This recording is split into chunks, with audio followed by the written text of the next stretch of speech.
Let's be real, most couples don't actually fight about money, they fight about what money means. And if they don't start talking about money, money quietly can start affecting their marriages. Today we're going to talk about how we stop money fights in our own marriage and how you can too. And if you've ever argued about money, comment relate so that we know we're not alone. I remember a time, in hindsight, we can laugh about it, but at the time it wasn't funny. We had just gotten married, but we were upside down, meaning that we had got into debt. I remember being awake at night, trying to balance the books, and I'm like, dude, I need to go make some extra money to pay off this credit card. At that moment, obviously as the bride, you're getting married and you're not thinking of it. He didn't tell me all that. That, obviously part of our wedding expenses was cash, part of it was in a credit card until we had gotten married. And our wedding was like 600 people wedding, right? That day I would never forget. It was the best day of my life in terms of just marrying to a great man. But then I also realized that it's so important that you manage your budget when you're planning a wedding. Make sure you put things in place. Make sure you don't touch your savings that much, because then when it does happen, after the wedding, guess what? You both have to figure it out. So that moment was really tension in our marriage, but we're so grateful that, we're able to overcome it together. However, I'm glad for the wife, she didn't go crazy on me. But we had to figure it out. We had to figure out a way to get out of that situation without, killing each other. In that journey of 10 years, there's been a lot of stories. I know you wanted to share one, and we had some kind of rude awakening. Do you want to share? Yes. We had a moment where we put a lot into our business. We invested in our business towards the office rent, invested in growing our business, but then we had not paid our house rent.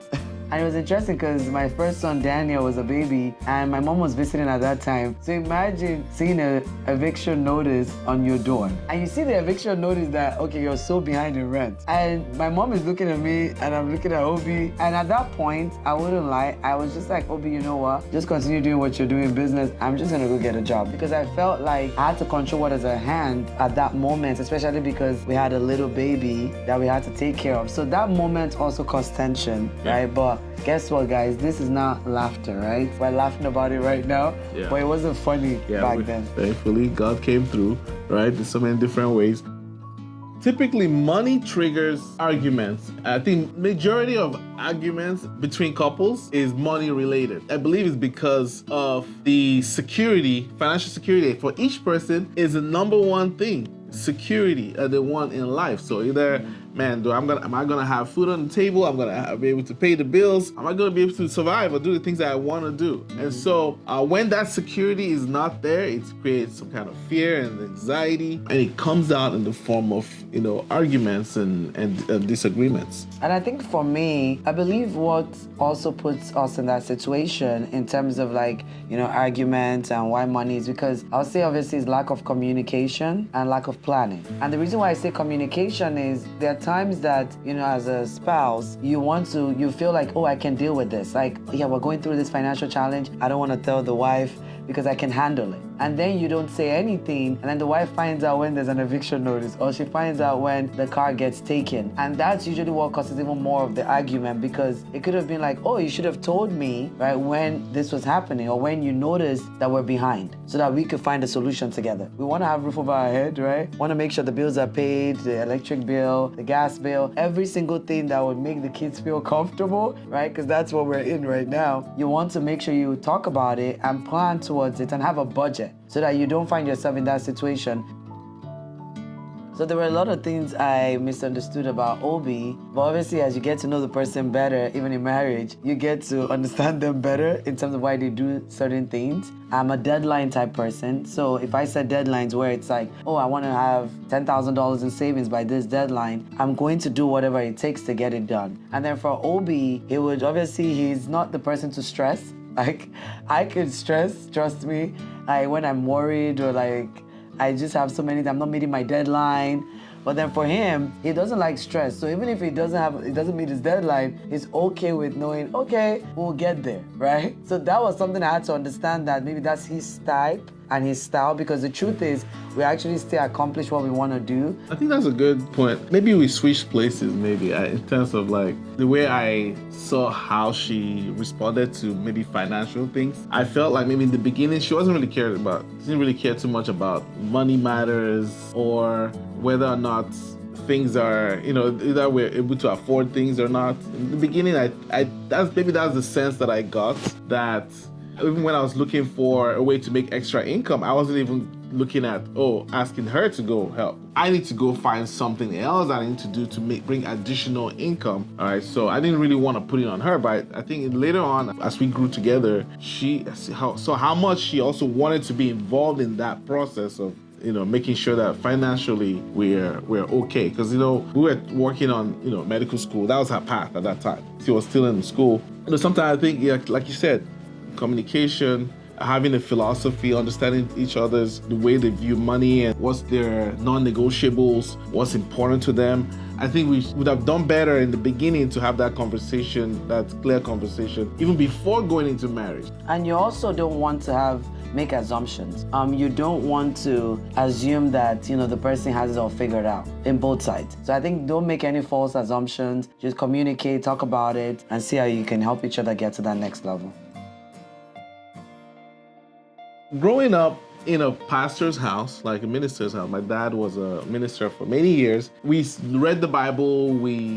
Our view of money came from the scriptures, right? And the way that God viewed money and how God provides for our needs, according to his riches. It wasn't like, my parents weren't millionaires. They were well-to-do. They were okay. Had a good job as a minister, as a director in a big denomination. I saw myself in a sense that maybe my parents didn't do this, but I believe that one day I'm gonna be wealthy. I had that dream inside of me, saying, man, what if we could actually become, multi-millionaires in the future, maybe beyond what my parents were able to accomplish after what God wants us to do, not necessarily just going about chasing money. I believe God was going to work it in a way that we're going to become wealthy at some point. I'm going to help my parents make sure that they're not struggling financially and all that. And for me, I grew up in a home of very hard-working parents, very business-minded. My view of money came from knowing that my parents always provided. My parents made sure that every summer holiday, myself, my siblings, or either one of us, we actually traveled out of the country. And they did that when we were growing up because they wanted us to be exposed to the different parts of the world. They wanted us to know that they provided the best for us. Even the schools we went to, they did their best. And the reason why they did that was because they wanted us to have that kind of life that we can also show our kids one day in the future that we can. So my view for money came really from the hustle spirit, right? My dad has never worked for anybody. Since I've known my father, he's always been a hustler. He's always been an entrepreneur. And then my mom, on the other hand, had her own business. She had her own clothing business. She would fly to Italy. She would buy goods. So my parents were always hustling. Like, they were always making sure they provided for their kids. But it just showed me that everything comes with what? Your mindset. I always tell people there's this book called Rich Dad, Poor Dad by Robert Kiyosaki. And he talks about the mindset of you might not come from a wealthy family, but that doesn't mean wealth can't come from you. I would say, a big connection in terms of how, our backgrounds growing up in a home of faith-based parents, Christian parents, really kept our marriage what it is today because the foundation was strong and it was based on God. And knowing that our parents have been married for over 30 plus years gives us an encouragement knowing that we can cross that. We just crossed 10 years. But I would say really is being God factor, like just God being in the center of the home, and every decision that we made was also what God driven, and I think that's what's helped us in our marriage.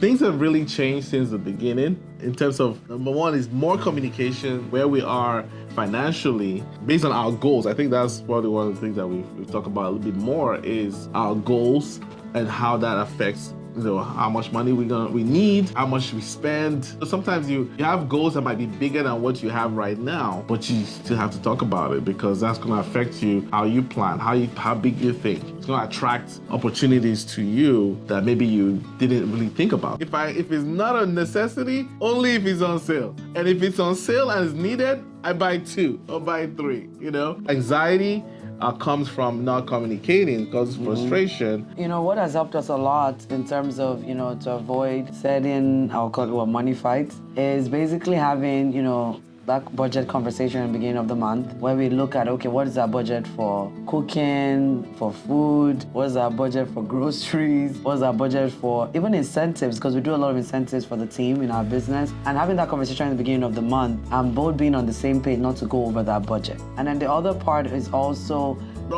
If you want a video on how to create a simple money plan for couples, comment the word plan below and we got you. We'll work on it. Okay, we will, right? Yes, we will. Okay, if you're wondering where faith comes in, I believe faith is the foundation, it's the bedrock, right? Putting God first in everything you do. What does that mean?